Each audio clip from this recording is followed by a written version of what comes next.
अस्सलाम वालेकुम, मैं डॉक्टर अदील हूँ। I am orthopaedic surgeon.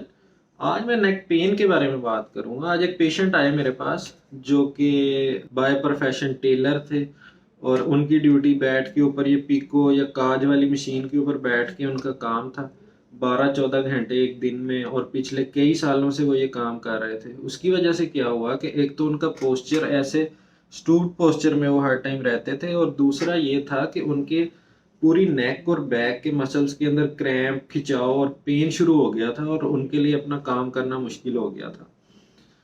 तो जो नेक की बायोमैकेनिक्स है उसके ऊपर आप ज़रा गौर करें कि अक्सर ख़वातीन आपने देखा होगा सर के ऊपर वेट उठा लेती हैं।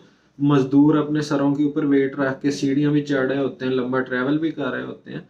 तो जब वेट एक ख़ास लाइन के अंदर आएगा तो फिर इन मसल्स को फ़ोर्स नहीं लगानी पड़ेगी और नेक के अंदर क्रैम्प्स या पेन डेवलप नहीं होगी। लेकिन अगर काम करने का पोस्चर हमारा ख़राब होगा, नेक का पोस्चर ठीक नहीं होगा, जो कि मोस्ट कॉमन काज़ है नेक पेन की, जैसे कि मोबाइल यूज़ करते हुए या कुछ पढ़ते हुए, लैपटॉप कंप्यूटर के ऊपर काम करते हुए, या जो प्रोफेशनल्स हैं जिनका काम ऐसा है जैसे टेलर्स हैं, उनके लिए ये बहुत ज़रूरी है कि वो अपना पोस्चर ठीक रखें, अपनी गर्दन को सीधा रखें।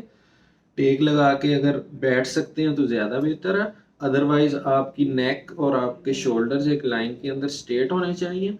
और अगर आपने ज़्यादा अरसे के लिए बैठना है या कोई ऐसा लंबा ड्यूरेशन वाला काम करना है तो दरमियान में कुछ देर के लिए रिलैक्स करें, स्ट्रेचिंग करें। इससे ये होगा कि आपके मसल्स के ऊपर ज़्यादा स्ट्रेस और स्ट्रेन नहीं आएगा, आपके मसल्स रिलैक्स रहेंगे और आप नेक पेन से बचे रहेंगे। Thank you so much.